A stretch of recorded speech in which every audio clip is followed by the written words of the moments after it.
Guess. Okay. Man, how you doing, man? Hey, how are you doing? I'm doing great, man. How's my video look? Does it look distorted? Does it look okay? It looks good. It looks good. Okay, perfect. Yeah. Perfect.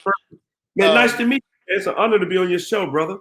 Absolutely. Absolutely. Give me I am 1 second.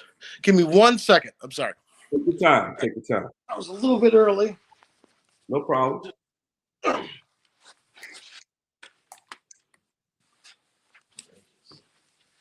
Yeah. Okay.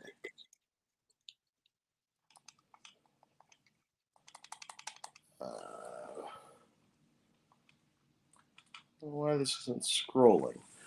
Dang.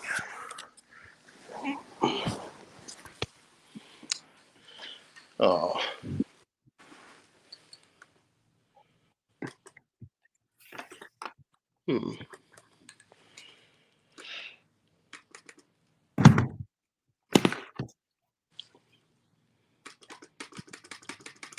It's froze up on me.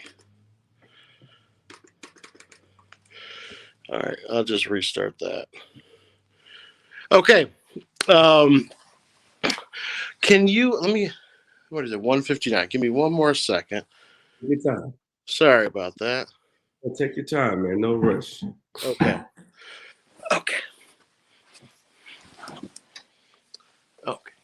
Just up here. Now I smoke a cigar. Is that okay? Man, look, I wish I had known, man. I would have pulled my Cubans. I know. I should. You know what? I get that all the time. I gotta start telling people. I got my Cubans right here. Oh, you got Cuban. What can you like to smoke? I smoke Nicaraguans. I got a Mr. Cosby has a guy in Cuba who has a 30-year contract with the Cuban government. So I got Jorge de Monterrey's, I got Romeo Julietas. Oh. I might see the address. I'll send you a couple. Absolutely. Absolutely. I am struggling here. You know what? Can we do this? Can I come back in like 2 minutes? You want me to come out of it? Yeah. It's just the program I use. I typed out the questions, and the program I use for the questions. Do you want me to stay here, or do you want me to leave? Stay here. I'll be right back. Perfect. I'll just that's what I'll do. No problem. Take your time.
Okay. I'm trying something new.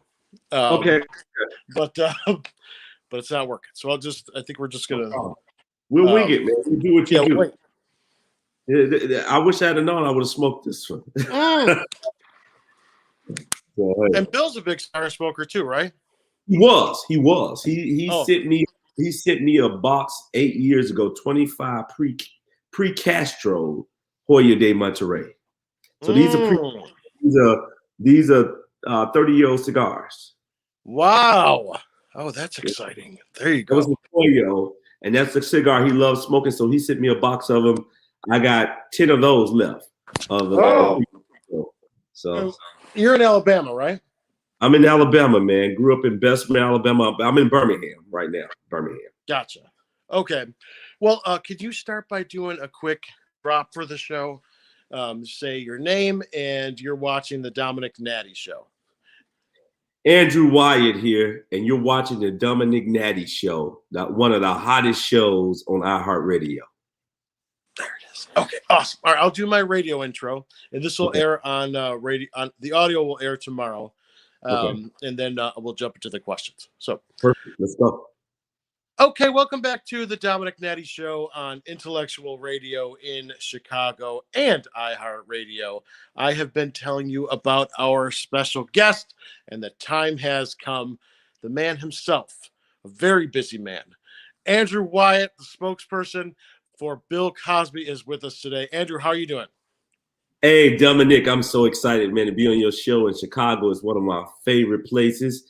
My tailor, I want to give a shout out to him, Bogey LaCalla on West Irving Park. Been with him 16 years, man. Chicago's a great city. Hey, and I'm not smoking, but I'm going to smoke this one today. Mr. Cosby sent me these pre-Castros, 30-year Hoyo de Monterrey, double Corona cigars, man. And I've had them for 7 years, so I'm going to smoke one later today. And congratulations of his vindication, man, with the Pennsylvania State Supreme Court, my man. Absolutely. Absolutely. Okay.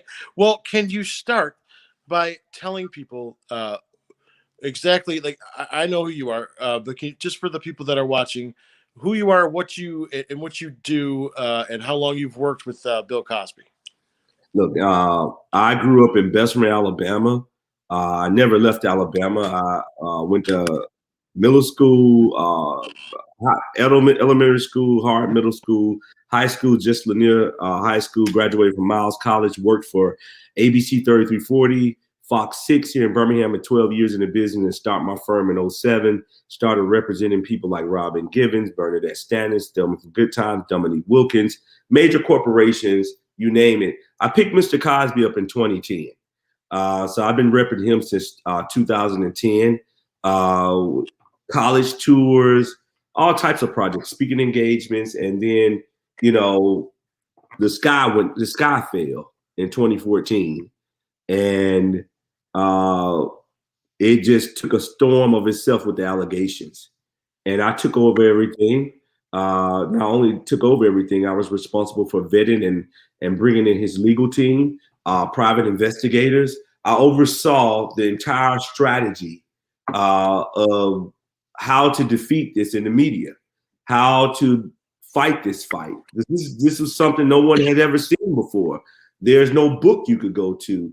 Gloria Allred just started parading women out, and then she comes to us in November 2014 and say, if you give me $100 million, I will not parade another woman out. And we refused. And then she started bringing them out more and more, my man. And it was a huge fight.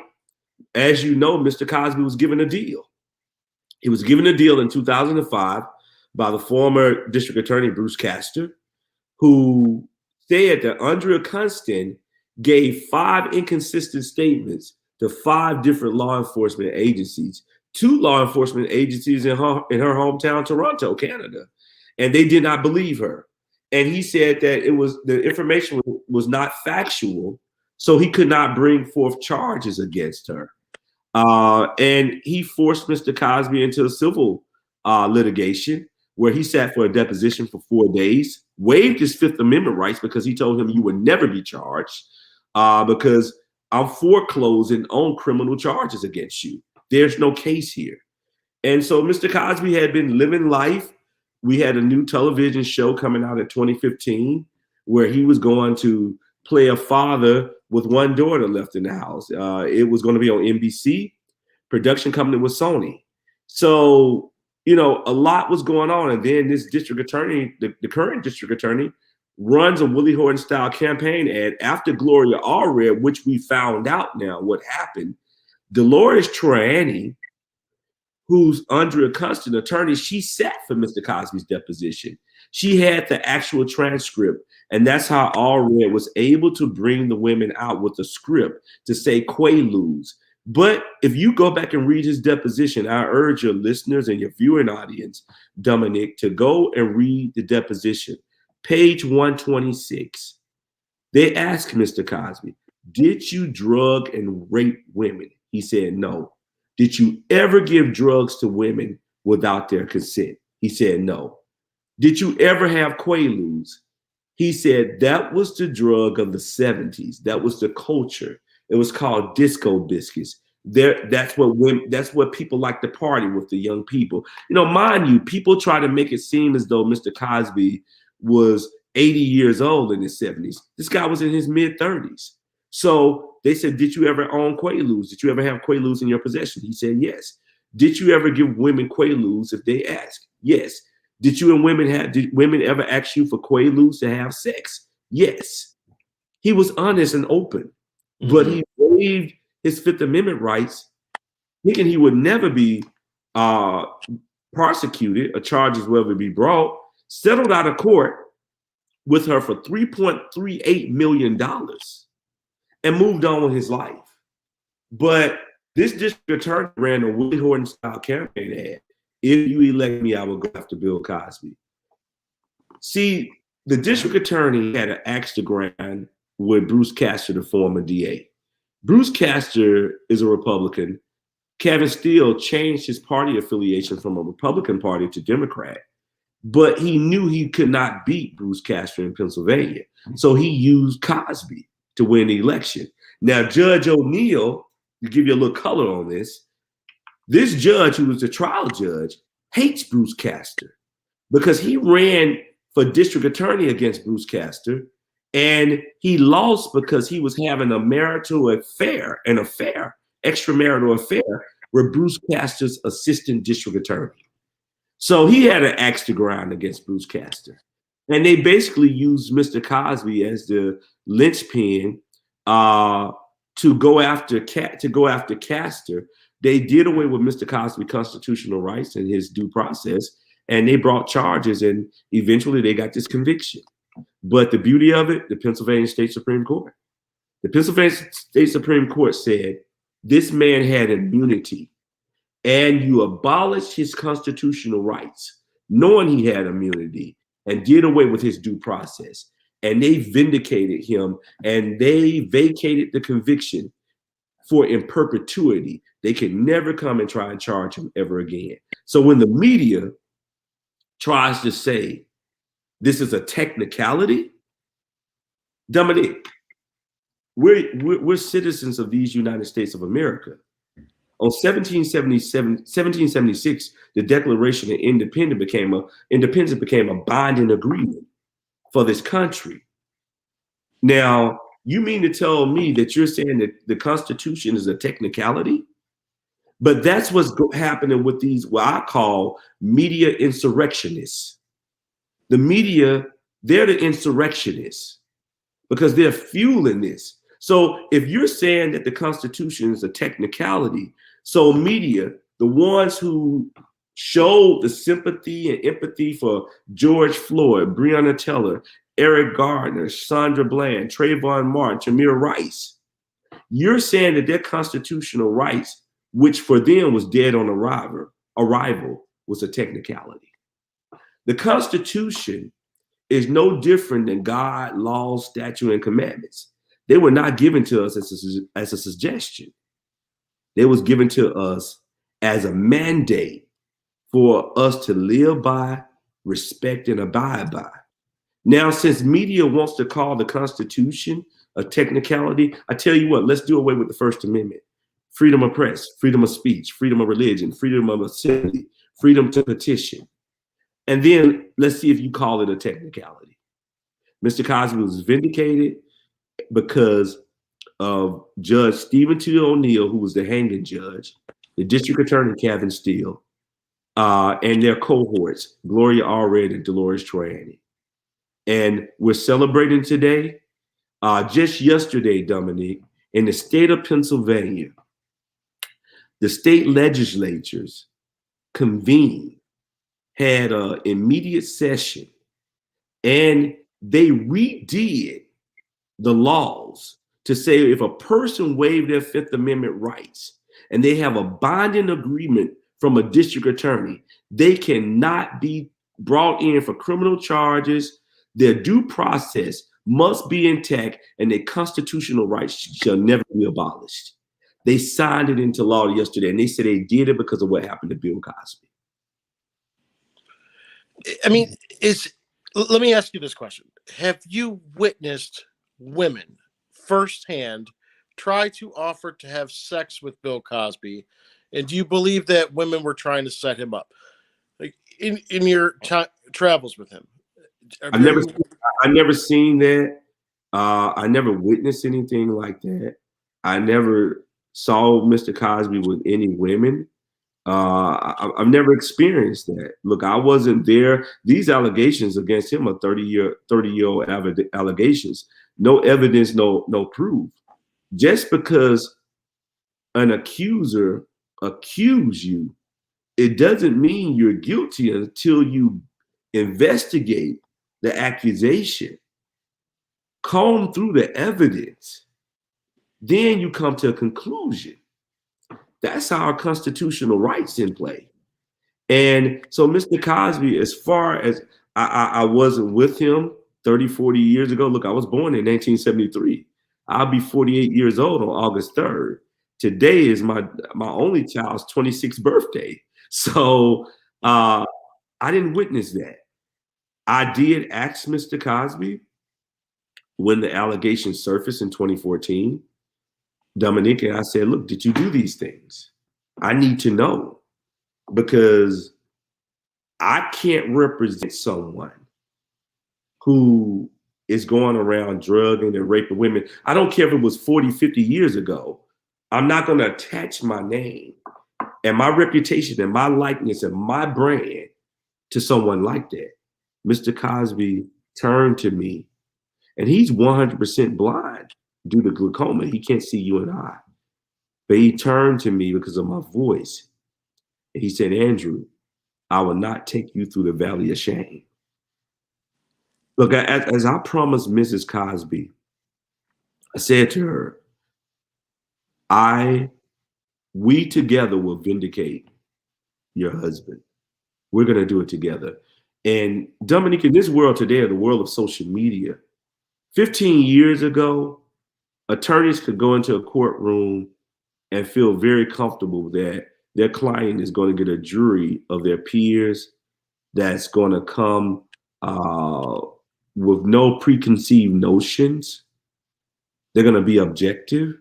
They're going to look at the evidence and not interject their personal feelings, not be swayed by media. That was 15 years ago. In today's world of public relations and crisis management, it's a different type fight. The real trial is held outside. And what you have to do in these circumstances, you can't humanize your client and wait to humanize your client, whether it's a bench trial or whether it's a jury trial. You have to humanize your client before the trial takes place. And if a conviction happens, you have to keep your client alive as if they're still free, walking around as if that person is going to walk into a restaurant, even though they're incarcerated. Because you're walking for that person, you have become that person's image. You have become their voice. You have taken on their persona. That's almost like your alter ego, that individual. And that's the only way you're going to be able to defend them. And that's the way we got this verdict. Look, I can tell you, I found out that he was going to be released through a guy they called Nick the Hat. He's Greek. Can't pronounce his long name. His last name is too long. He has a team of guys who work with him. He started a news organization called YC News, Your Content, out of Philadelphia. There's a Chinese American guy hung, another guy, Eric Norton, who works with him.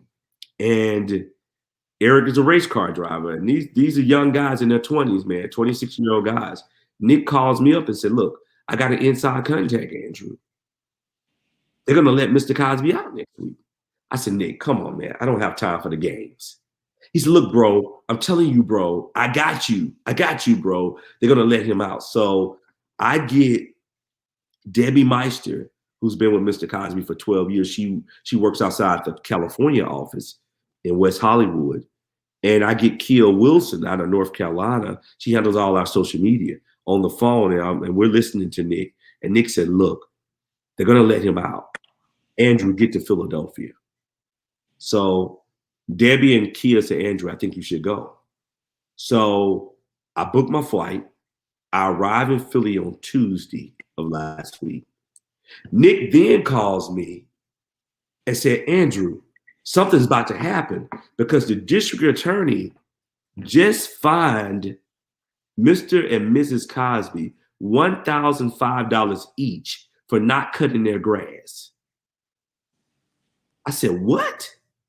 I said, when does a district attorney has time to go and inspect people's lawns and trees and rose bushes? He said, look, bro, I'm telling you, if you have a fine on you and you're incarcerated and they're going to let you out, it would delay them releasing you if you have a fine in the state of Pennsylvania.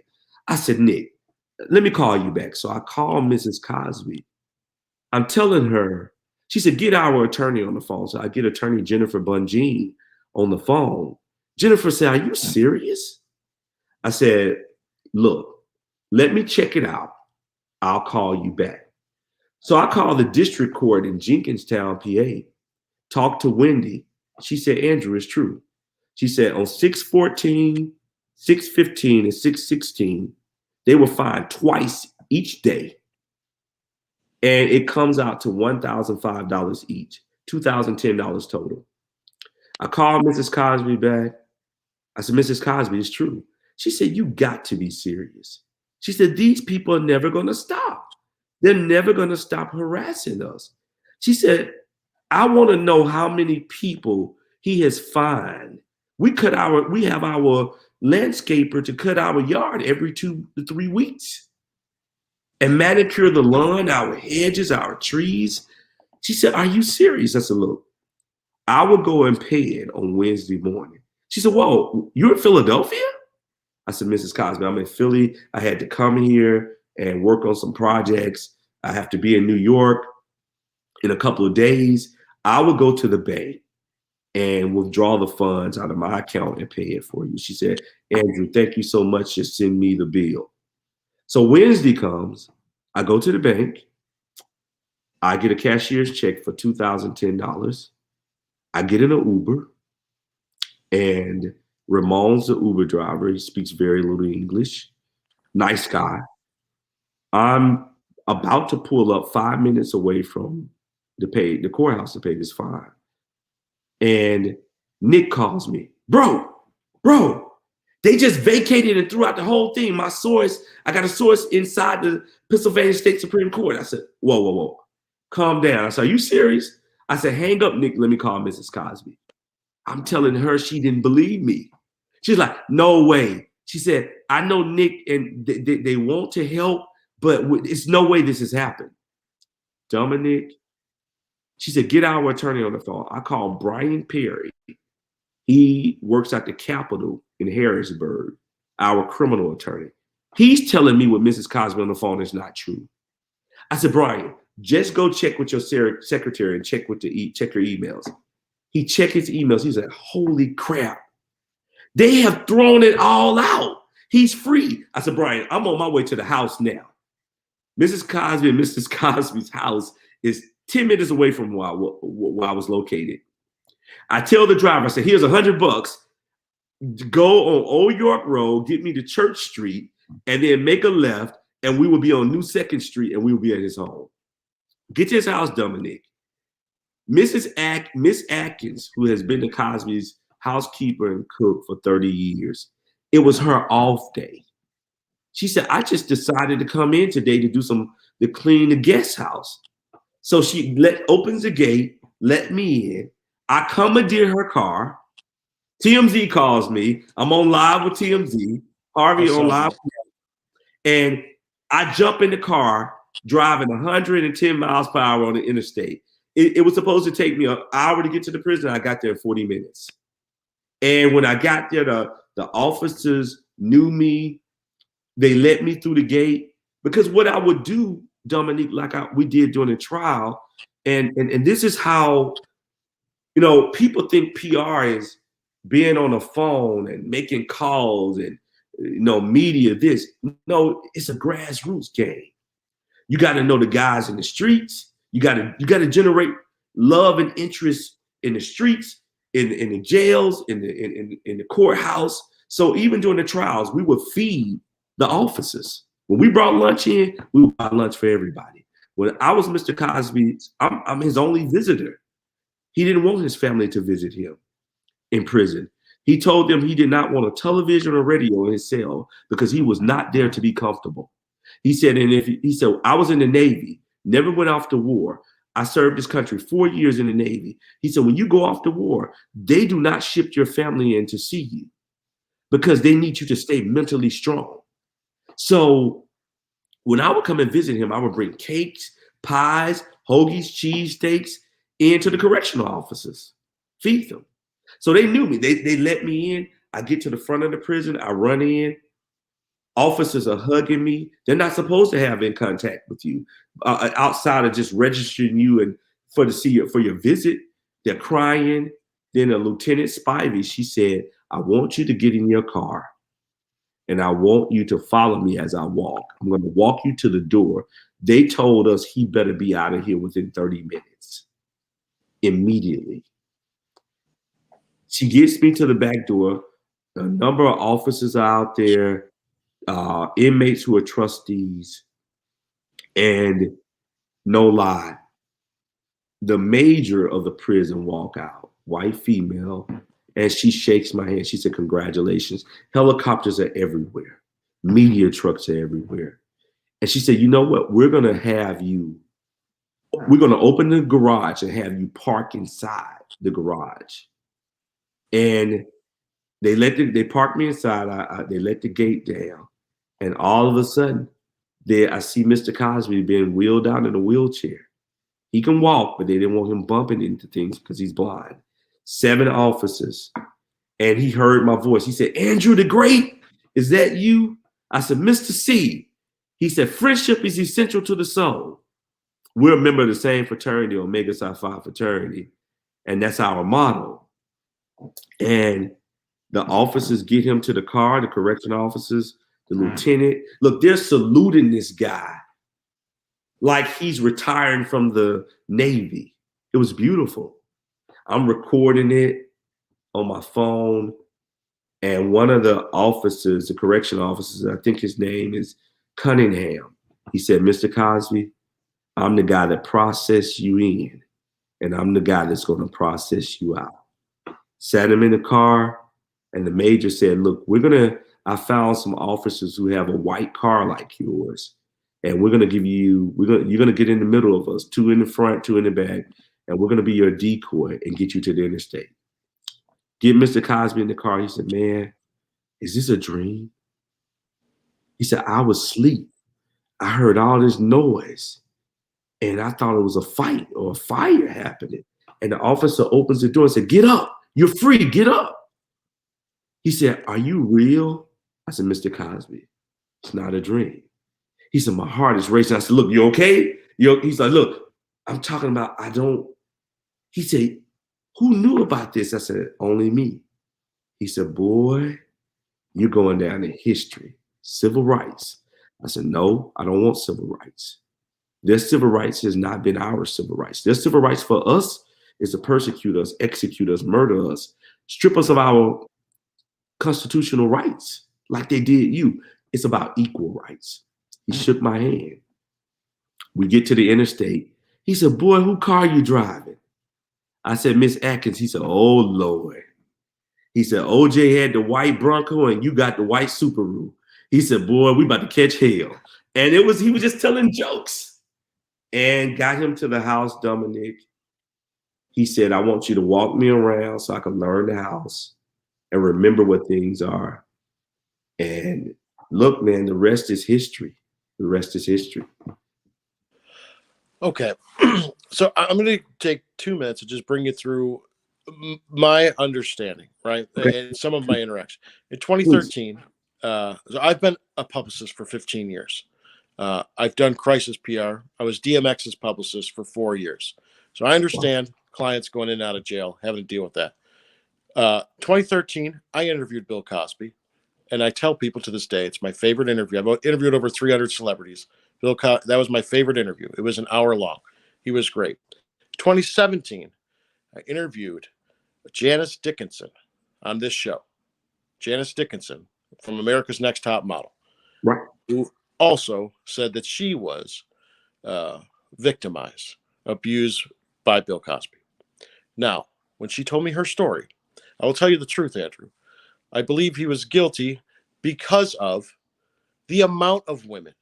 It has nothing to do with anything else. Again, I've worked with celebrities my whole life.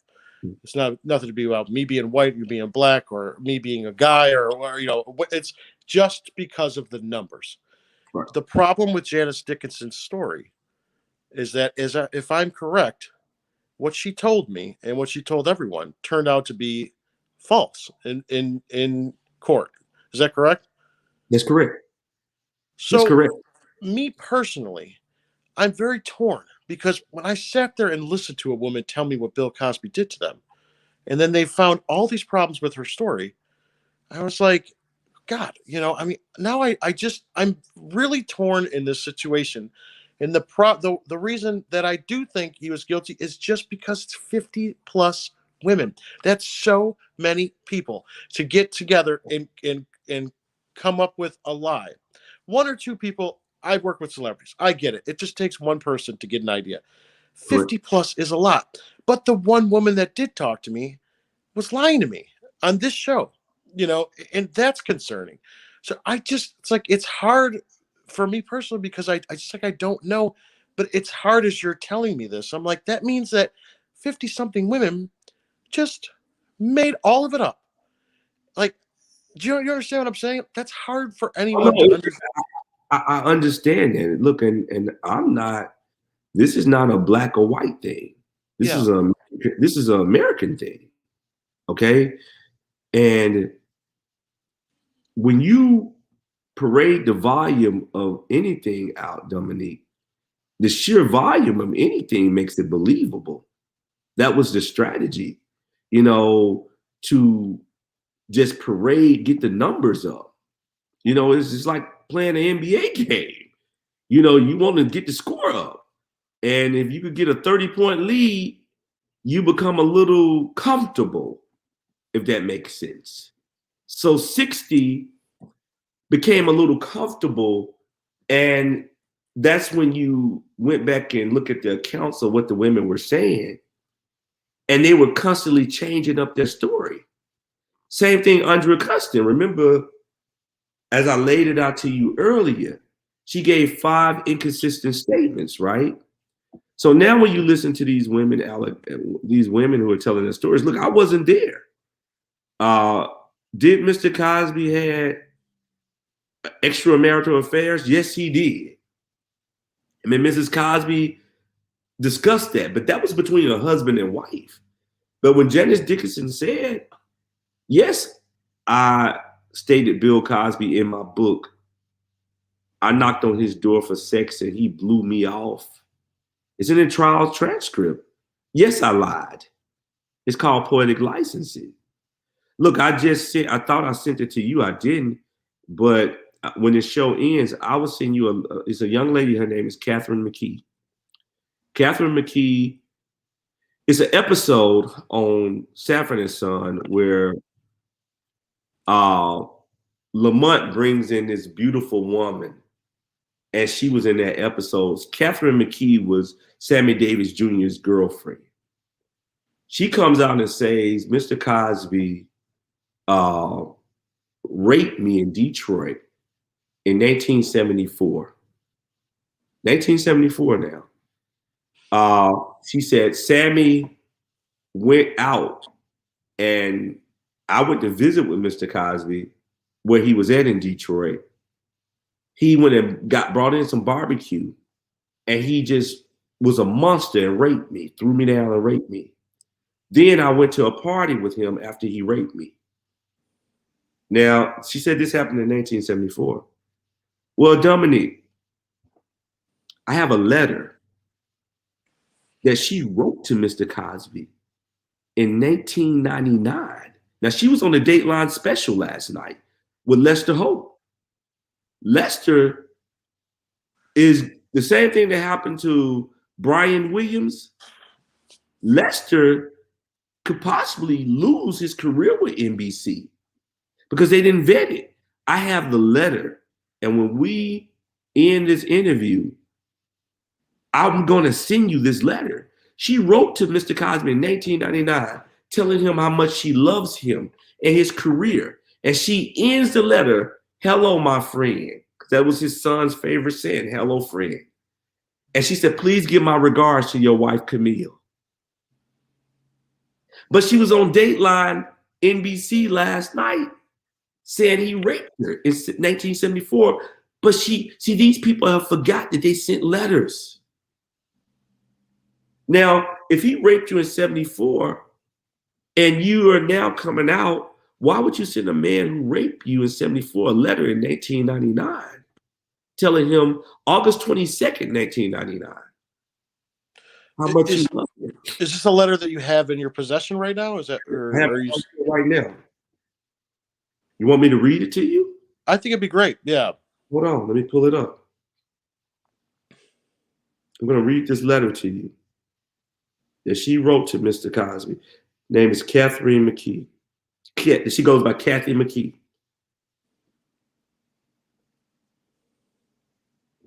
Bill Cosby, I'm sorry, I had the date wrong. September 23rd, 1999, to David Brokaw, who was representing him then, from Sandra Pugh. Mr. Cosby asks that this enclosed correspondence from WXYT be sent to you to handle. Kathy McKee, WXYT AM CBS Radio, looking forward to interviewing you. It says to Mr. Bill Cosby, from Kathy McKee Productions. Number 248-443-9650, fax number 248-557-4973. Attention, Miss Malloy.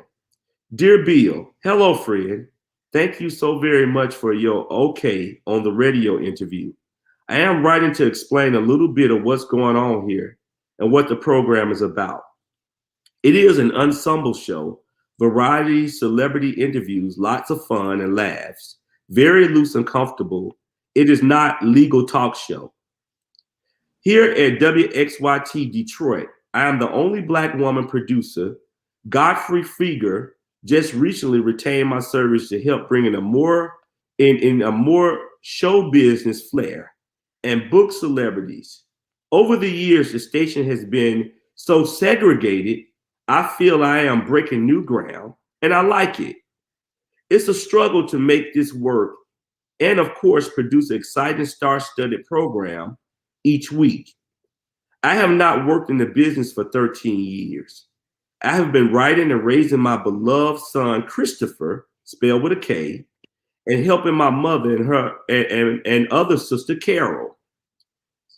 I have been waiting for a break again to get my career going for a long time.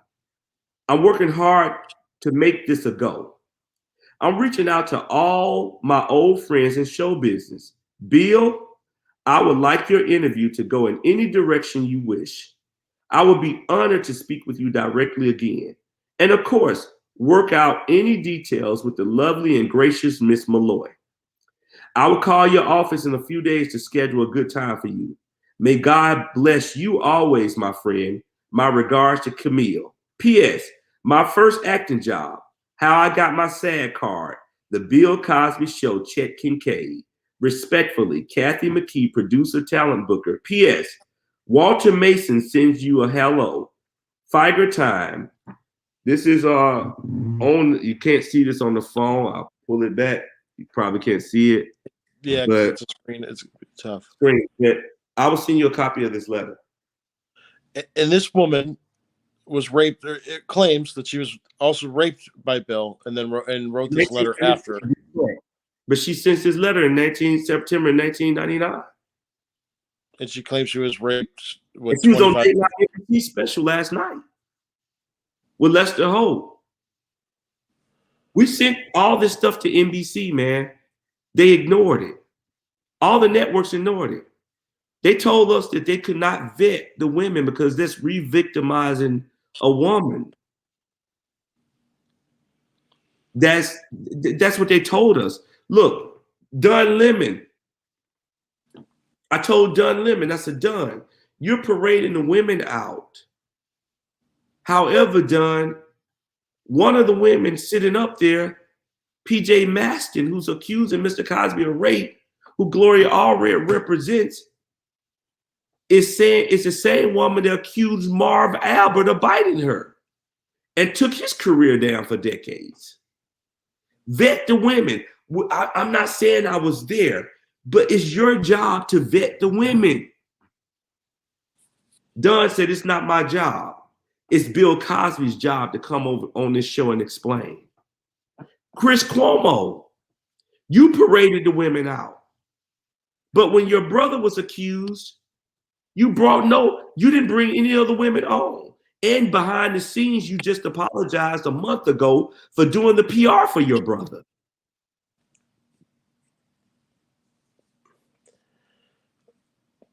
Yeah, that's a good point. As media goes, see, I would agree with Don Lemon, but then I also see your point. Yeah, if it's personal, then you help out, your family member. So I could see that point. I don't even know if I understand or if the public understands, and it's probably just me. Did they explain, like, all of a sudden we know that Bill is in jail, and then all of a sudden he's out?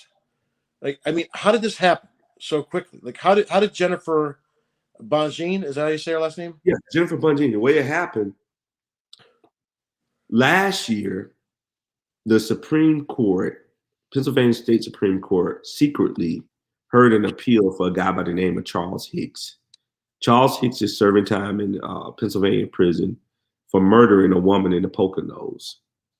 Well, what they did, his attorneys filed an appeal saying that the 404B instrument, the law in Pennsylvania, was used egregiously to get a conviction against their client, meaning they brought in 3 women who had nothing to do with the murder case, who claims that Mr. Hicks was a violent and abusive guy. And their testimonies were not vetted on a witness stand. They were able to just send in a signed sworn affidavit, and the judge let these 3 women testify from Texas in his trial. So the judges, what they were trying to come up with an opinion on how should Pennsylvania operate within the confines of the 404B law, the Prior Bad Act law. Should they be like New Jersey next door, where New Jersey, for a 404B witness to take part in a trial, they have a hearing. So the defense team gets to examine that witness, gets to produce evidence, and gets to question that woman, that person, that individual. So you had 7 justices that wrote 5 different opinions. Just so happened, Dominique, we went a year prior before the Superior Court in Pennsylvania. They denied Mr. Cosby appeal. So we had to go to the highest court. We filed this appeal. It was just the grace of God, just luck. We filed it. And it's unheard of to Mr. Cosby's in prison. Usually, in order to get your appeal reviewed and heard by a state Supreme Court, that takes 5 years or longer. But it just shows you the grace of God, because that's all you could give it to is God, is because what happened, we didn't know anything about that. They were having issues, and they had raised concerns about the 404B. It opened up a flank. So when we filed our appeal for him last year, they said, "Oh, we're gonna let you argue it." So Jennifer argued the appeal on Tuesday, December 1st of last year, Dominic. And those 7 justices, it was live on YouTube because of the pandemic. You could not do any oral arguments in person. It was live on YouTube. And Jennifer, she was like a surgeon. This woman, Jennifer Bungine, if Harvey Weinstein is smart, Robert Kelly is smart, you better call her. She's licensed to practice in Chicago, New York, New Jersey. This woman, when she got through skinning the prosecution up, the justices were all on our side, because our two tenets of our appeal is that Mr. Cosby had immunity. He should have never been charged. And if he had not been charged, he would have never been convicted because he was given immunity. He waived his Fifth Amendment rights, not knowing he waived it to his detriment. The second issue was the 404B. We said that the judge gave the district attorney an a la carte menu to choose from of 21 women that he wanted to take part in the trial. Now, here's the factor. The judge tells these 404B witnesses that include Janice Dickinson, Lisa Lott Lublin, Janice Baker Kennedy, Heidi Thomas, and another lady to be witnesses, Shalene Lasha. And the judge tell the jury now their testimony is not a part of this case. So when you go to deliberate, you cannot remember what these women have said. How could you put women up there crying, saying that this man raped them and drugged them? Janice Baker Kennedy, and it's her testimony, she lives in LA, she said, "I've done every drug known to man, LSD, you name it." And she said, "I can't say that Bill Cosby raped me, but now I believed it. I think I repressed it because of the drugs." She said, "But me and my girlfriends, we always loved the big black man." That's what she said. Heidi Thomas, she had a memoriam on her wall. Our attorney said, "Look, if Bill Cosby did all these things to you and raped you, why do you have his pictures all over your wall?" She said, "I have a right to have his picture." She said, but why would you want to see, and why would you want to hold on to something? This is what Tom Mesereau asked her. Hold on to pictures of a person who raped you. She really couldn't explain it. Then Mr. Cosby was staying at Mr. Harrah's house, who owned Harrah Casinos in Reno. And they asked her, they said, "You flew out to Reno to be with him?" She said, "Yes. But you said he raped you and drugged you." And she said, "But I still wanted to see him because I was fearful of him. I was afraid of him."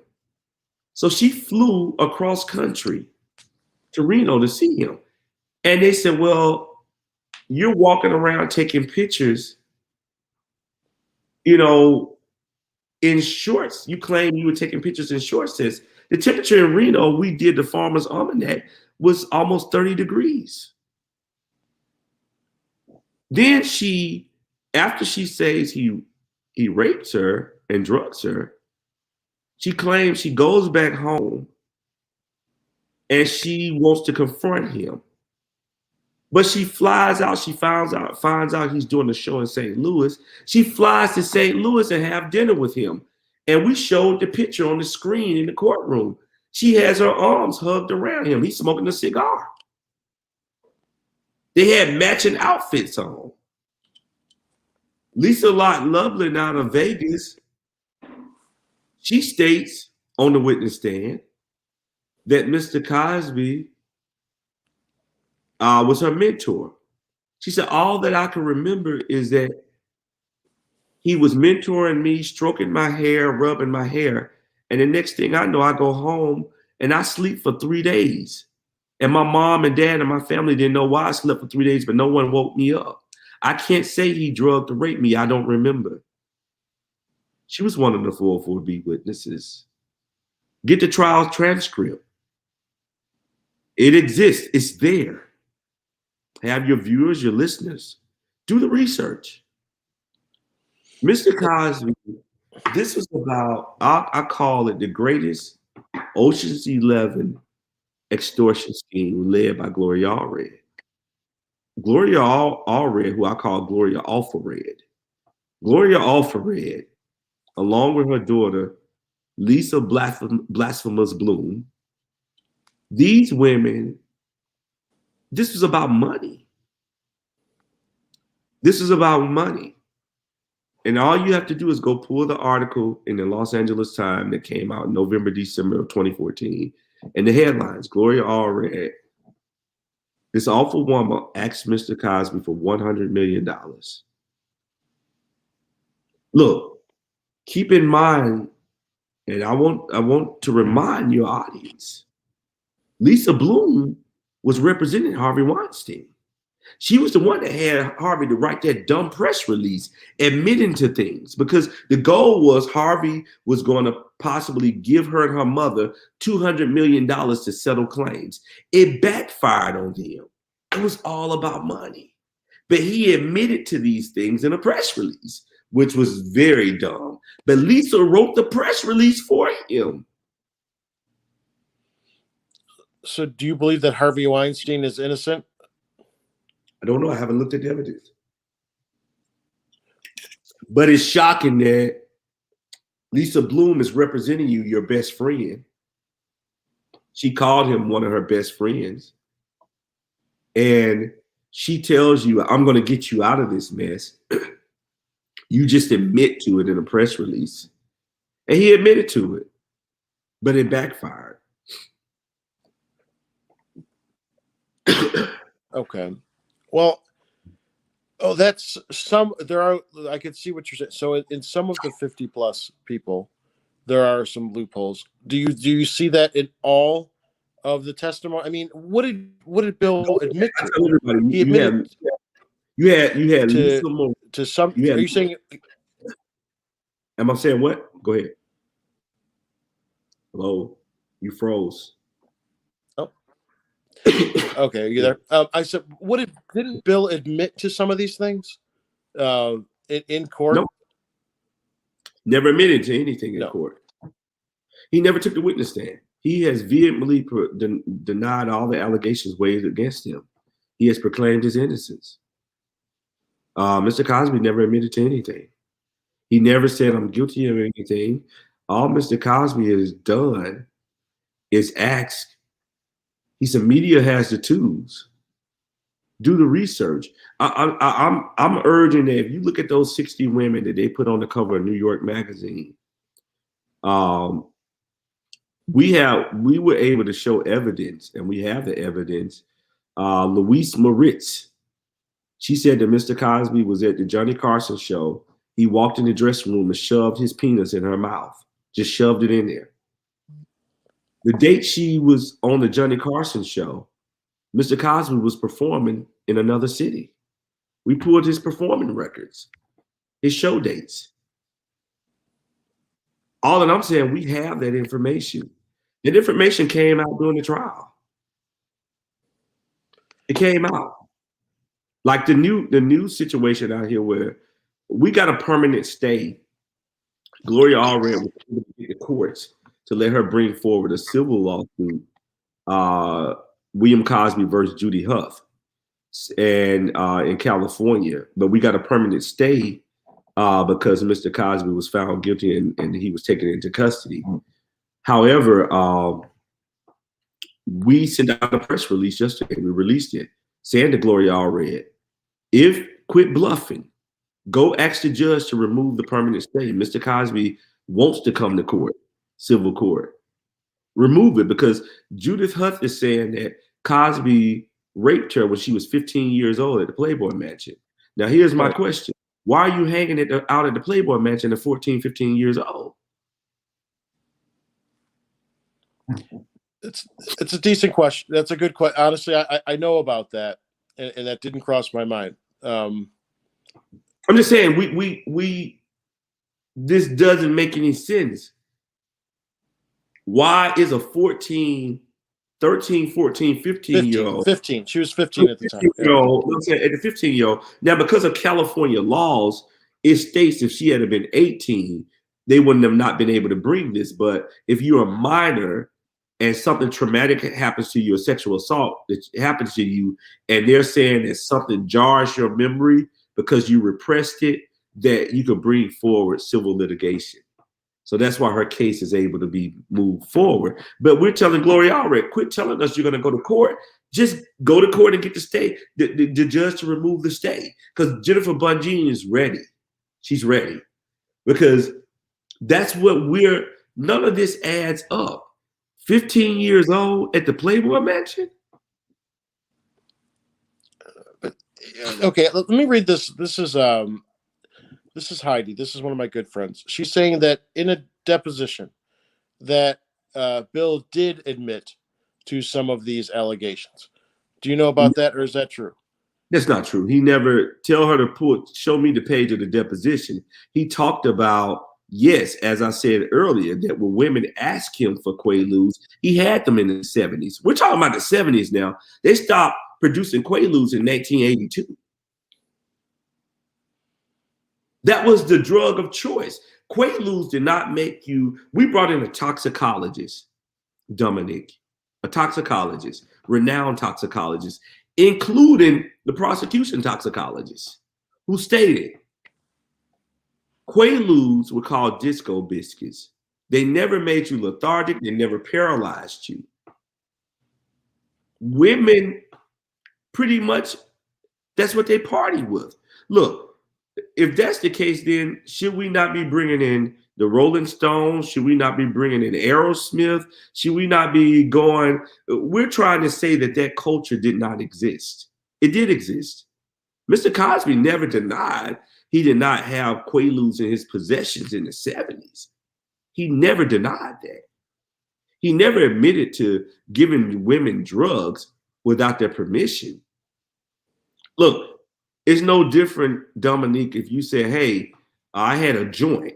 And for the younger audience, that's weed, marijuana, cannabis. But I had a joint. And a woman asked me for a joint. You know, it's no different. You know, the Quaaludes, you know, people had them. That's what people partied with in the 70s, the 60s. What happens to all these women? If 50 plus women lied, I mean, from what you're saying, I mean, do you go after them legally? I mean, do they? I mean, and hey, look, also, go ahead. Look, if we spent our time in life, I'm just speaking in general, Domenick, if we spent our time in life trying to combat a lie, every lie that's told on us, we will waste our life away. You know, there's nothing we can do but to tell Mr. Cosby's story. I'm not going to generate my time and interest in trying to fight 60 voices. I'm just not. You're not going to win. Bill has no plans on going any countersuits on anybody. I mean, what about, is he wrongfully convicted? Does the state owe him compensation? We are looking at all legal angles for those things right now. We are looking. We are looking at what legal recourse we can take against the state of Pennsylvania. Isn't he owed money for every day that he's in jail, or am I wrong? Yes, it's old money. It's a lot of old money. Our attorneys are filing the paperwork now. He's owed a lot of money. How much do you think, in a ballpark, that he is owed for? Maybe about a couple $100,000. Couple $100,000. Couple $100,000. Okay. And he wants his passport back. So, yeah, about a couple $100,000. Okay. I mean, do you believe that Gloria Allred is racist against black? Yes, 100%. She's racist against black people. Look, 100%. 100%. I've always said that. I stand on that principle. I think her and her daughter have an axe to grind against black men. Look, you've seen her daughter go after Kevin Hart. He settled out. You've seen them go after Shaquille O'Neal. He settled out. Tiger Woods. Tiger Woods, yeah. Michael Jackson. Michael Jackson. OJ, right? OJ. All black men. All black men. This is now Gloria Allred. I don't remember. It was somewhere during the Cosby, at the height of the allegations. She did an interview with someone. She talked about the reason why she's on this road for vindication for women who of sexual assault is because she was raped by a prominent guy from a Mexican family in Mexico. Now you're parading all these women out, and what I said in the interview, I'm like, okay, Gloria Allred, tell us who the guy is. You're telling everybody else to bring the rapist forward. Why won't you bring the person forward who you claim that raped you in Mexico? He's a doctor. That's all she would say. Look, this is who America has always been, Dominique. This is our country. You know, America is not going to let a black man like Bill Cosby, who, and let me give your audience a history lesson. Bill Cosby refused to perform at the White House for President Nixon. So he put Cosby on the communist list with Dick Gregory. I think Cosby number was number 126. Jane Fonda and so many other prominent names were on that list. Mr. Cosby was being watched by the FBI. So many of his shows were canceled. Lost millions of dollars. Phones were tapped. Now you mean to tell me in the height of the 60s and the 70s that a black man was raping and drugging white women and the KKK didn't get on their horses and go pick him up? Come on. This is a man who has used his celebrity name and likeness to humanize all races, all genders, all religions. Also, Mr. Cosby and Mrs. Cosby, they put up $1 million in the 60s of their own money when they saw that black people could not be makeup artists, wardrobe artists, hairstylists in Hollywood to work on these shows. They got these people educated, got them educated and prepared them, paid for them to take their test to be a part of the union. Bill Cosby saw a white man flip a car in I Spy, and they painted him down with black paint. He said, look, I got some guys in North Philly who could do that for $20. He was responsible for help starting the Black Stuntmans Association that's comprised of just as many women as men. Mr. Cosby has always used his abilities to elevate women. This is a man who, go look at his career, his body of work. But Dominique, in America, this is the same country that want to say that black people play the race card. No, we didn't create the race card. The race card was created when they put us on the ship and they brought us to this country. The race card was created when they drafted the Constitution minus the amendments. We didn't create the race card. We saw what happened in Tulsa, Oklahoma, Black Wall Street. We saw prominent black people building wealth for their own community. What happened? Racist white people destroyed them. We saw what happened, Dominique, just 4 years ago.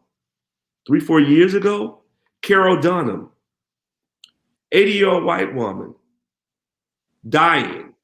She goes and gets rebaptized because she wants to meet God. She says, I want to make a confession. I'm the woman, I lied on Emmett Till. She got this young black boy murdered.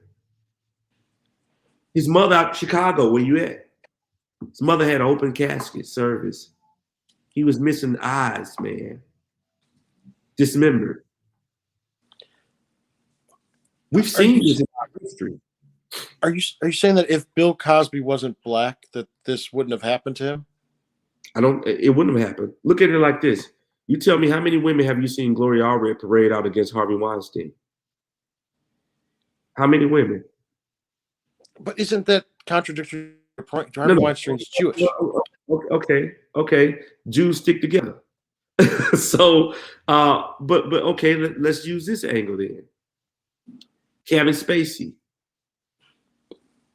Matt Lauer, Les Moonves. Look, didn't a woman come out and accuse our current president? What happened to her? They didn't believe her. They victimized her. America victimized her. The political system victimized her. You didn't see Gloria Allred come to her aid. If Gloria Allred is about women, the woman who accused President Biden, who came out, what did media do to her? Silence her. Why didn't Gloria Allred and Lisa Bloom call her up and say, let us help you?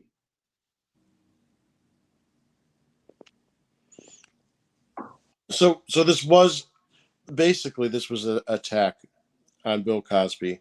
When you have a black man who America put a halo over his head and called him America's dad, and you got young white boys and kids all across the spectrum, the world, they say, I want him to be my dad. I want a father like Bill Cosby. America's not going to let a black man leave this earth unscathed. That's our history, man. That's the history. This is nothing new. This is who and what America has always been.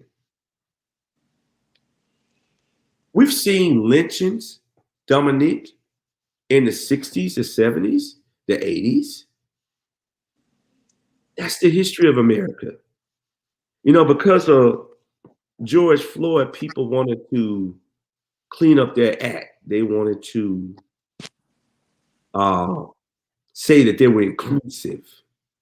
So you had companies like Netflix giving $40 million to Spelman College, $40 million to Morehouse College, $40 million to United Negro College Fund.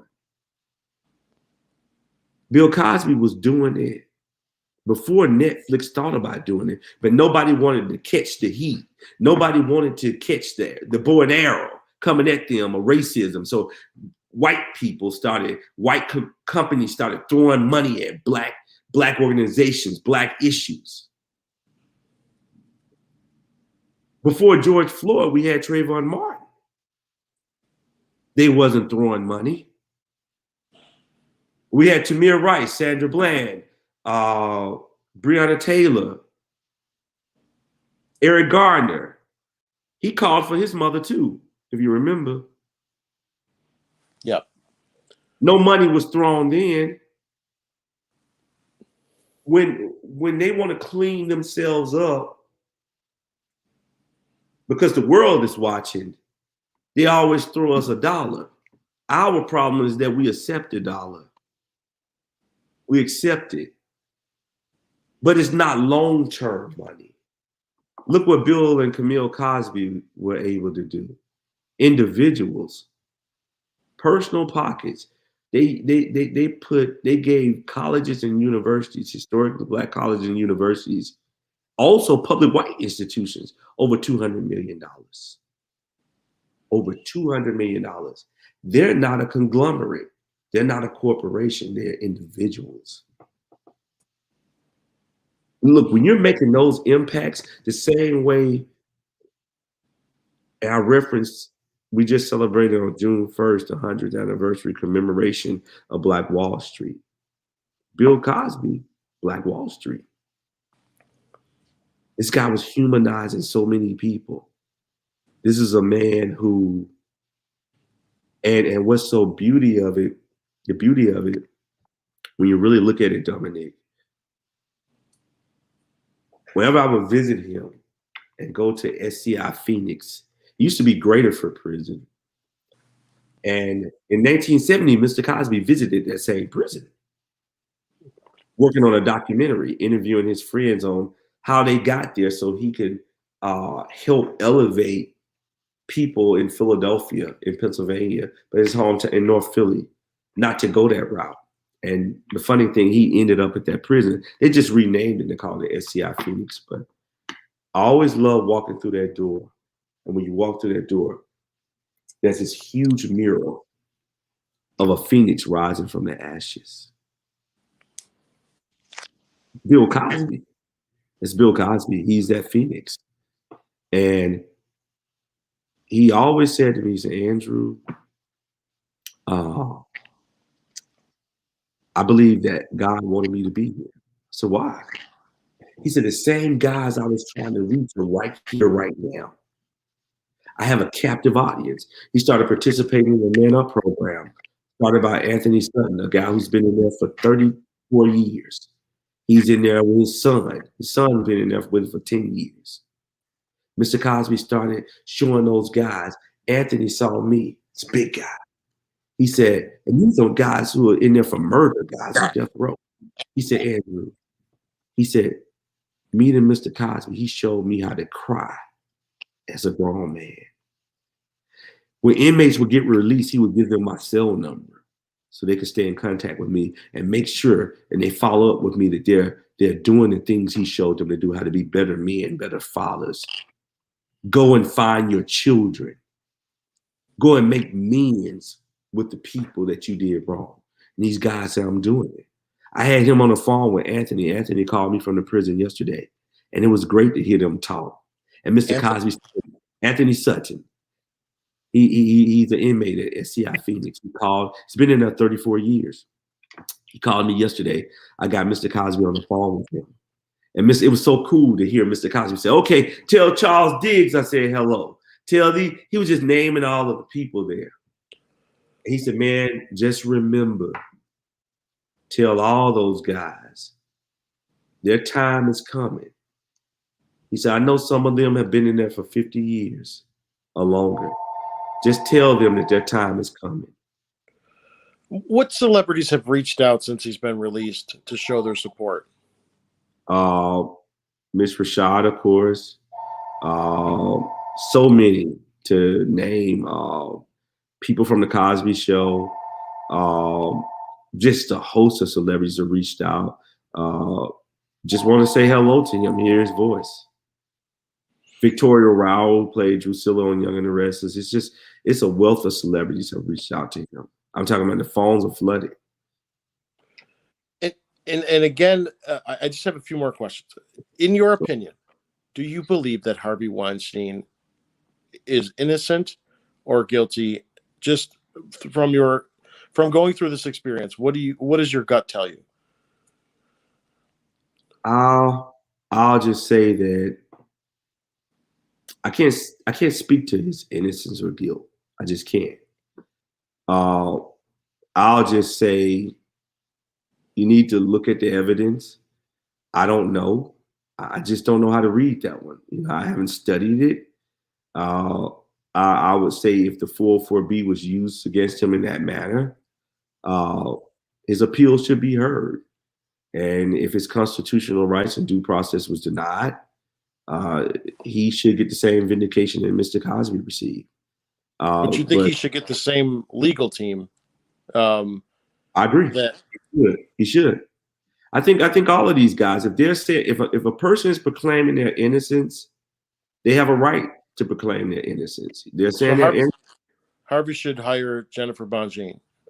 You should take a look at her. Yeah. You should take a look. Robert Kelly's team has reached out to me a number of times asking me to come on board. I've told them some things to do. One thing I told them to do, quit calling him R. Kelly. Call him Robert or Mr. Kelly. Humanize him. Tell his story. In this world, as you know, and you've been doing it for a very long time and very successful at it, and you're one of those role models that I follow because you learn something from everybody, because there's no book you can go to do this. I work in the news business, and it's a rarity to have a black man to have a PR firm. But in the news business, I saw how they created scandals and went into people's backgrounds to get that story. And most people who do what we do, they never worked in the business. You know, they're what I call the hoity-toity public relations firm. They do the glitz and glamours, the Oscars, but if you give them a scandal, man, they're going running because they don't know how to deal with a scandal. They only know how to deal with the good stuff when the client is on the top. I know how to deal when the client is on the top, in the middle, and on the bottom. It's a grassroots effort. You can't rely on mainstream media. You know, you have to go, Domenick, to when mainstream told me they were not going to air our statements anymore and they were trying to punish me and punish the Cosby family. Oh, we're not going to air anything, not until you bring Bill Cosby to us. Okay, I'll play that game. So I took it across the pond. I started releasing statements in Canada, overseas. Then I said, okay, well, we're gonna play your game another way. I started going local. Wheeling, West Virginia, Birmingham, Alabama. I'm talking about the smallest news markets you could think of. They were looking for news. They were happy to get a statement from Bill Cosby. Yeah. So I do understand. Yeah. So media has to listen there. They have to listen. And I love this saying. It's not saying, it was this boxer, David Reed, out of Pennsylvania, and his fight manager was a guy named Bob. And it's a beautiful story that Mr. Cosby tells. And the fight manager was watching David. He wasn't listening. Every round he's taking a pounding. His fight manager gets to him, and I think it's his third, fourth round. He said, look, man, it's not what he's doing to you, it's what you're not doing. And it goes for this. Look, what these people said to us and what they tried to say to me and Mr. Cosby, they took us and they buried us in the sand. And they buried us to our necks. So they got Kevin Steele and the judge on a horse each, and they rolled past us with the horse with a sword swinging on us. We moved our head to the right. They came back, they swung on us again. We moved our head to the left. And they got off their horse and they said, hey, fight fair, N-word. Fight fair. That's America. You know, when you defend yourself and you look like Bill Cosby, you're not fighting fair. But we fought fair. This is a man who waived his constitutional rights, settled out of court for $3.38 million, and not knowing that he was waiving it to his detriment. We fought fair.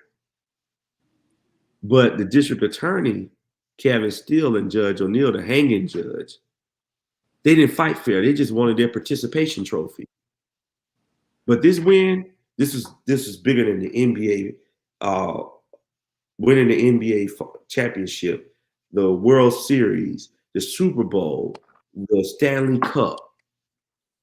This was the greatest win because what Bill Cosby was able to do with this win with the Pennsylvania State Supreme Court sets a precedent on how the 404B is going to be used, and also that a person's constitutional rights cannot be abolished or cannot, and their due process cannot be taken away.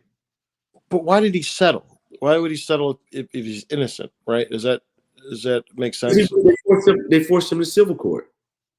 They when they didn't get the same thing they did with OJ, they went to civil court. When they didn't get the verdict that they wanted, they didn't get that when the district attorney said, hey, I'm foreclosing on all criminal charges, and he goes to civil court, and he forced him into civil court. Mr. Cosby, in mind, he sat for a deposition for 4 days. They knew he could have gone to trial in federal court, but this is a man, think about it. He had just come out of 6, 7 years prior. His son had been murdered.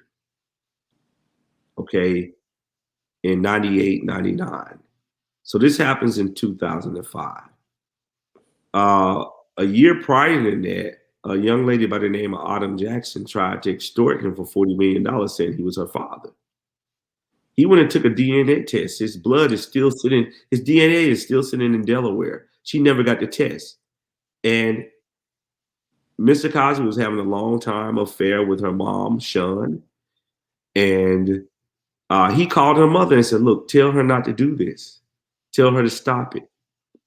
She kept proceeding, so the FBI put a wiretap on his attorney at the time, Jack Schmidt. They met her at a coffee house in New York, and the FBI arrested her. She served 2 years in prison, trying to extort him for $40 million. So much had happened with his family. He just settled. Do you believe that R. Kelly is innocent? All I would say as it relates to R. Kelly is that this is a man who was, I think, tried for the similar thing in 15 plus years ago. And he was found not guilty by a jury not of his peers, predominantly white jury. As I told his family, I can't speak. His sister called me. She found my number, called me last week, and I talked with his attorney and his investigator, Sean, and his attorney, Mr. Attorney Devereaux, who seems to be a very nice guy. And this guy, I think, is a great attorney. From what I talked to, I don't know him. But I would definitely say I haven't read the case. I haven't looked at the evidence. I can't speak to anybody's innocence. I can speak to Bill Cosby. How soon will Bill be back on tour doing, stand up? And will he be addressing his legal battles in his new material? Mr. Cosby has a way of doing comedy. I think, as he told me, those are two different platforms. What he wants to do is do his comedy tours. We've been reached out to by a number of promoters, comedy club owners, who have called me directly, wanting to book him now. He wants to spend time with his family. Look, his birthday is Monday. He will be 84 years old on July 12th. He hasn't seen his wife in 2 years, 10 months. We are working on a 5-part docuseries, Michelle Major. She secured 3 years ago on behalf of the family. They gave me limited power of attorney to sign the agreement. She secured a major production company and network 3 years ago. We started shooting with a number of his friends. And then the pandemic happened, which halted the shooting. She would get all the exclusive interviews with the family and Mr. Cosby. Him and I were writing the book together. Frederick Williams out of San Antonio, Texas, who wrote the burning of the fire. It's called Fires of Greenwood, the burning of Tulsa, Oklahoma in 1921. He wrote Bayard and Martin. George Gervin. He's out of San Antonio, Texas. He's writing our book, and hopefully they'll be out by the first of the year. Mr. Cosby, I love a number of television projects that he's working on and developed. I would record him every day in prison, and he would give me his ideas for the script. So this is a man who's doing a lot of work, and I've always said that this was bigger than Bill Cosby, and people are now seeing that this was a conspiracy the entire time. To take this man down, this black man who was doing so much for America. I had so many white women, which was shocking, come up to me in the airport hugging me. And they said, Andrew, what you're seeing in this stuff about Me Too, we're not a part of that. And they said, don't think that the masses of white women or women in America is a part of that. That's a small group that's been fueled by these media insurrectionists, the networks, because of their anger.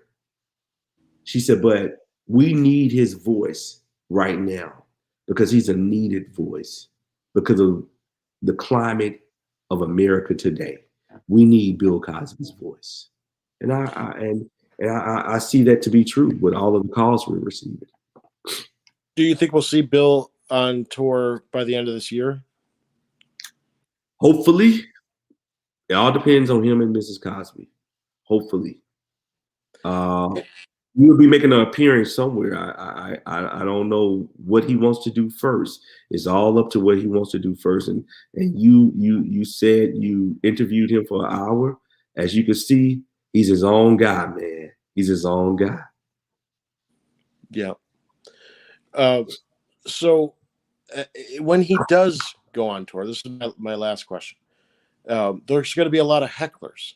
Like, what security measures are you planning to deal with the public? I interviewed Michael Vick, and it was years after this, and people still showed up to this interview and talked about his dogfighting. I mean, it's never going to end, as you know. So, what security measures do you have or planning on for when he does go on tour? Same security measures we put on place when he was touring at the height of the allegations. I put in place. I screen audience members. No cell phones allowed in the venue, and people help with him. And he, if you remember, go back and pull those news tapes. He would calm the crowd down. He said, "No, that's okay. That's okay." I saw that. Yeah. And eventually, they will be removed, and the people who are there to enjoy the show, they're there to enjoy the show. So, look, you can only heckle for so long before you're removed, and the show goes on, right? And eventually you'll be outside screaming. So they heckle you at an NBA game. They heckle you at an NFL game. We saw athletes get popcorn thrown on them and things thrown on them on the court. It's ways to deal with it. And that's the only way you could deal with it. Hey, but it makes for good television. So, hey, we're not worried. Who's been contacting you to have him? Like, I mean, it's been a week now. So who's been contacting you saying we want to book Bill, for our venue or for, whatever the platform is? Well, various promoters I've had, man, so many churches have called him and asked him to come do these call outs and speak to Black men. So many have called me and churches. Yeah, they have called these pastors. Pastor Tommy Lewis out of Birmingham, Alabama. He has over 300 pastors that he wants to tour Mr. Cosby to all their churches. It's ridiculous. We just can't. We're trying to just compile all of the requests. They were like, before you go on tour, come to the churches. Young kids need to hear you. We want to take you and walk you through the communities. Pastors in Atlanta, Georgia, Chicago, LA, New York. And that's where he used to go and do his call outs at churches. And they were like, we need you more than ever, especially with the crime rate in Chicago. We've had there's a guy who's a part of NAACP in Chicago, Carl Ellis. He has called me and said, Andrew, please get him to Chicago. So we're trying to work it all out. So that might be the tour that you start with, is a church tour, to have them speak at to speak to inmates, to speak to guys who have come out of incarceration. Gotcha. That's to talk to the community, to talk about safe passage, to talk about his mantra, the revolution is in the home. Look, okay. We're going to start heavy. And like I said, schools have called us. Actual colleges have called us. A number of HBCUs have called us. So you just never know, Dominic. It's just deciding on where we want to start and how we want to start. Okay. And then I'm so sorry for going this long. You've been great, Andrew. No. Look, it's an honor and pleasure. I've always wanted to do your show. And as Don Lemon told me, I said, look, CNN refused to have me on, and because they don't want to hear the truth. And he told me, he said, look, you're not a celebrity, so we don't want you on. I said, well, you had Darrell Johnson on, R. Kelly's publicist, and he could not answer. So as long as you have a microphone, a chair, or two chairs, or even an internet service, I would love to always be a guest on your show. Thank you. I appreciate that. And now you have no social media, but what about Bill? Like, where is the real? I know Bill's Twitter's verified. Where do people go to hear things that are actually from Bill. I put it all on his social media page, his Instagram, Bill Cosby Instagram page. It's Bill Cosby. Just Google Bill Cosby Instagram, his Facebook, his Twitter. That's where we put all of the deposition stuff up on, so people can read. It's Instagram's not verified, right? I mean, but that is him. That is him. That is him. Okay. All that stuff, that's him. I would have it verified. We just didn't. But I would have it verified. I tell everybody I don't have a social media page by design, because I've always felt that social media was put in place to take especially Black people away from current events of the day. It makes you believe something and you just go with it. It's a platform where you can see young, especially young people, they can see their friend working at a restaurant waiting tables, and then the next moment they see them in a Lamborghini and they feel like, what have I done with my life? You know, and they go do something crazy. So I stay away from that. And plus, it makes me more valuable to my clients because they realize it's not about me, it's about them. And I'll leave you with this, with your people. You know, corruption needs collaboration and cooperation. And that's what we saw with Mr. Cosby. And that's what we did not do. We did not cooperate or collaborate with their corruption. And that's why we got this win that we have, the greatest win in the history of jurisprudence.